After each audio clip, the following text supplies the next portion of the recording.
Over the next 2 decades, a technological wave will revolutionize the efficiency of farms all over the world. It can't come soon enough.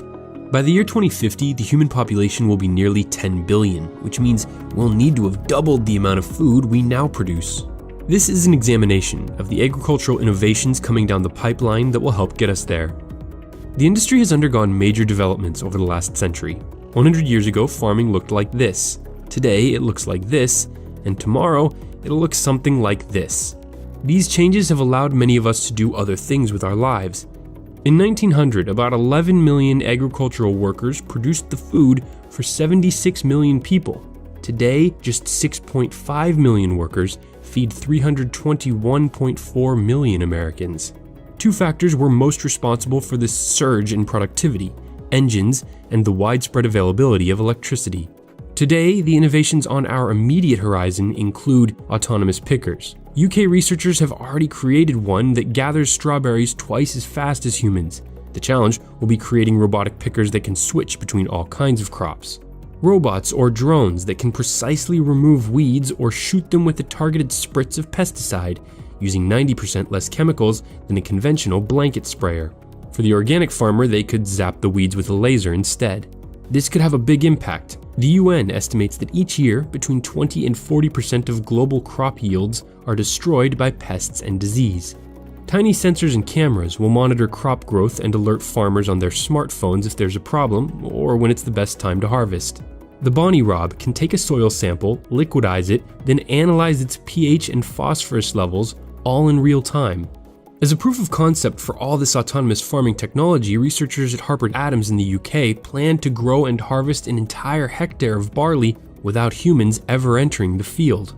Companies like Agrobotics have already commercialized software that analyzes drone-captured infrared images to spot unhealthy vegetation. Then, like a real-life game of Sim Farmer, the grower is alerted on their device when a troubled area is identified. Machine learning is regularly improving the system's ability to differentiate between varieties of crops and the weeds that threaten them. Not to be left out, a company called Mavericks contracts 100 pilots to fly light aircraft that are outfitted with multispectral cameras on data-gathering missions over large farms throughout the country. For an even wider view, Planet Labs operates a fleet of CubeSats that take weekly images of entire farms from space to help monitor crops. Other companies are creating analytics software to act as farm management systems, allowing growers of all sizes to deal with this new tsunami of data. And the Farmers Business Network combines data from many farms into one giant pool to give its members the power of macro-level insights that have traditionally only been available to corporate mega farms. Vertical farms are essentially warehouses with stacks of hydroponic systems to grow leafy greens. They're sprouting up in cities all over the world where fresh produce and land is scarce. The key obstacle here is the cost of energy and the toll using a lot of it takes on the environment. The upside is that artificial lights and climate-controlled buildings allow crops to grow day and night, year-round, producing a significantly higher yield per square foot than an outdoor farm. For now, though, only expensive leafy greens like lettuce or herbs like basil have proven profitable in the vertical system. And the jury is definitely still out on whether this is truly an environmentally friendly technique. One possible solution is to use blue and red light wavelengths to optimize photosynthesis and turbo boost growth, a technique tested by researchers at Project Growing Underground, an experimental farm operating in old World War II bomb shelters underneath London. Another advancement in indoor farming is the Open Agriculture Initiative, which aims to create a catalog of climates, so temperature and humidity can be set to recreate the perfect conditions for growing crops that would normally come from all over the world locally instead. This is an attempt to tackle the food miles issue. When produce is shipped around the world, it creates unnecessary CO2 emissions. Just look at where a few of the items you'll eat today were cultivated to understand how big of a problem this is. The millions of people entering the middle class every year in developing countries are demanding tens of millions of pounds of additional meat. These ideas aim to get the most from every animal. Who would have thought Fitbits could be for livestock too? Cows are being fitted with smart collars that monitor if they're sick or if they're moving around more, which is a sign of fertility. Researchers at Scotland's Rural College are analyzing cow breath. Exhaled ketones and sulfides reveal potential problems with an animal's diet.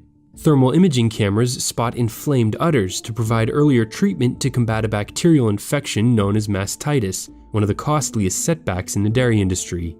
3D cameras quickly measure the weight and muscle mass of cattle so they're sold at their beefiest.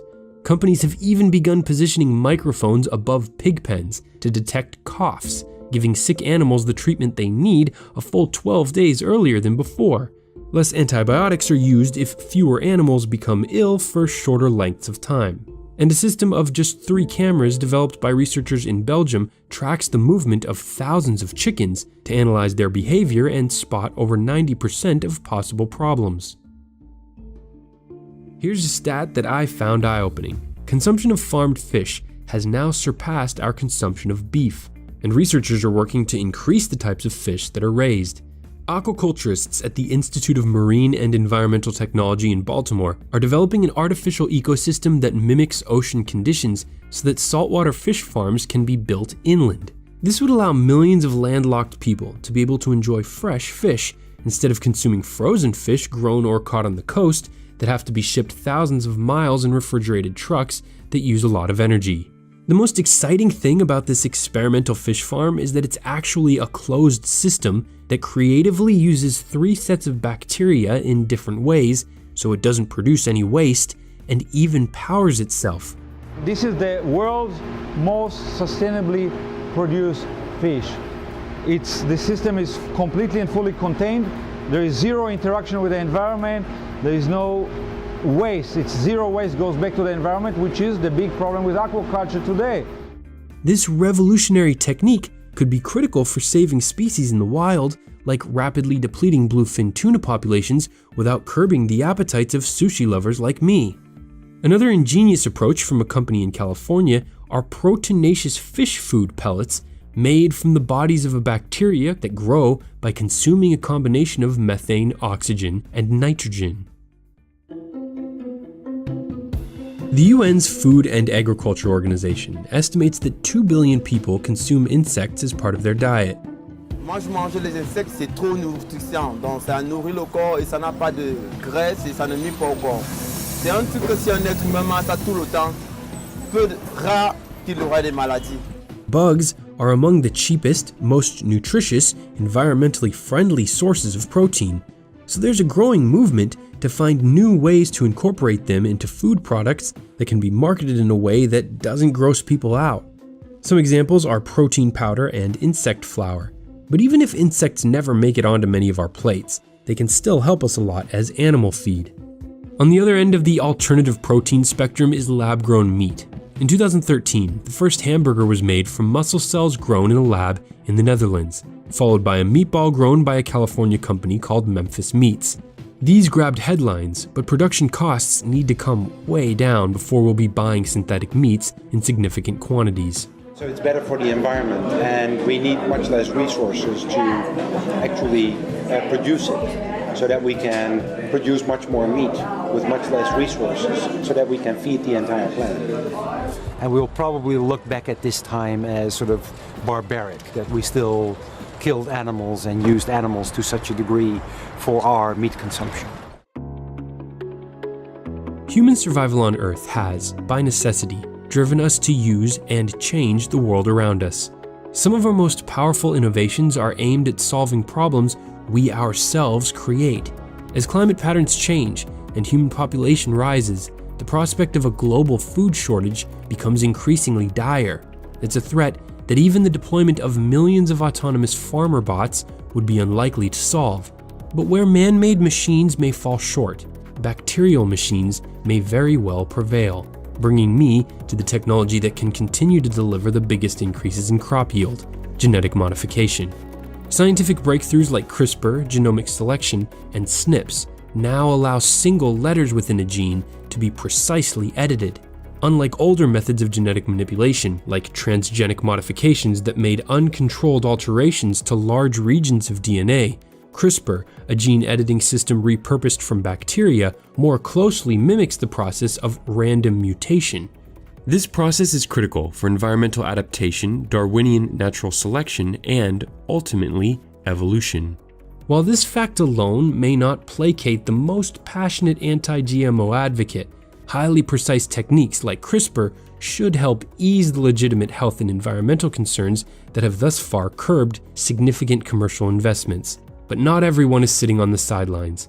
Two large agricultural companies, DuPont and Syngenta, have used genome selection to develop two new drought-tolerant strains of corn called Aquamax and Artesian. Then there's the Next Gen Cassava project, led by Cornell University in partnership with research institutes all over Africa, that aims to, quote, significantly increase the rate of genetic improvement in cassava breeding to unlock the full potential of this staple crop that's central to food security and livelihoods across Africa. Genetically improving the cultivation of other crops that haven't been modified yet could additionally lead to huge yield increases for millet and yams, for example. Rice, one of the world's most important crops, has seen its yield plateau, meaning that, for years now, the maximum amount that can be grown on, say, an acre of land has not increased. The C4 Rice Project, a massive global collaboration between 18 biology labs spread across 4 continents, is trying to change that. Their goal is to genetically engineer a new strain of rice so that its photosynthetic process works more like maize, which would, theoretically, turbo boost its yield by 50%. And of course, it's not just crops. Pig lines, for example, are being altered to make them immune to an illness that costs American farmers $600 million a year. While it's hard to predict which of these developments will have the greatest impact on food production, we should be pursuing all of them. The use of genetic technologies will, inevitably, prove essential for tackling what would likely be an insurmountable challenge, sustainably doubling our global food supply. The good news is that some of the world's most creative scientists, engineers, farmers, and innovators are working on solutions for this problem, even as you watch this video.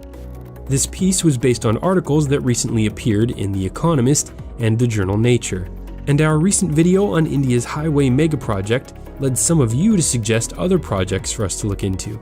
Your suggestions for video topics are always appreciated. Thanks for watching. Until next time, for TDC, I'm Bryce Plank.